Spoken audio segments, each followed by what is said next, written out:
আসন্ন লোকসভা নির্বাচনে ভারতীয় জনতা পার্টির বর্ধমান দুর্গাপুর লোকসভা কেন্দ্রের প্রার্থী দিলীপ ঘোষের সমর্থনে রোড শো করা হলো সাতগাছিয়ায়। এদিনের রোড শোয়ে উপস্থিত ছিলেন বলিউড তারকা মিঠুন চক্রবর্তী। এই রোড শোয়ে প্রায় কয়েক হাজার কর্মী সমর্থক উপস্থিত ছিলেন। তিনি বর্ধমান দুর্গাপুর লোকসভা কেন্দ্রের প্রার্থী দিলীপ ঘোষকে সঙ্গে নিয়ে সাতগাছিয়ার জীবন ঠাকুর মোড় থেকে সাতগাছিয়ার টেলিফোন এক্সচেঞ্জ অফিস পর্যন্ত একটি সুদীর্ঘ র্যালি করেন।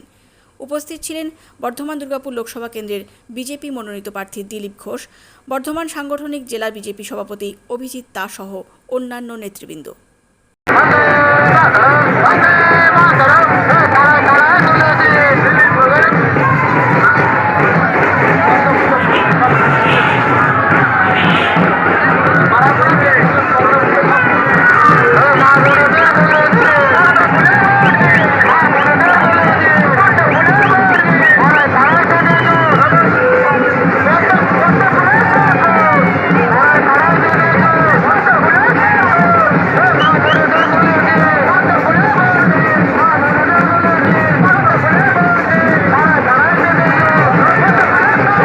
ঘর ছাড়া আছে, সেজন্য প্রথম থেকে একটা সংকট ছিল।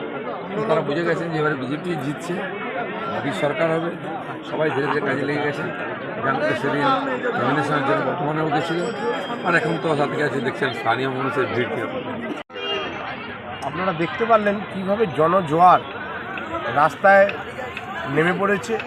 সাধারণ মানুষের বিপুল সারা জবে থেকে আমাদের সম্মানীয় প্রার্থী মাননীয় দিলীপ ঘোষ এই বর্ধমান দুর্গাপুর লোকসভায় পা রেখেছে, তবে দিয়ে বর্ধমান দুর্গাপুর লোকসভা একটা কম্পন ধরেছে।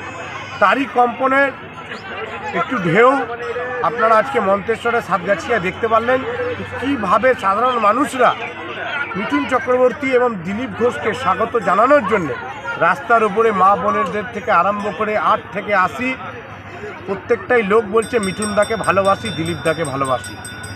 প্রত্যেকটা লোকের বিপুল সারা। আমরা আশাবাদী এই মন্তেশ্বর বিধানসভা থেকে ব্যাপক পরিমাণে লিড আসবে ভারতীয় জনতা পার্টির মনোনীত প্রার্থী সম্মানীয় দিলীপ ঘোষের নেতৃত্বে।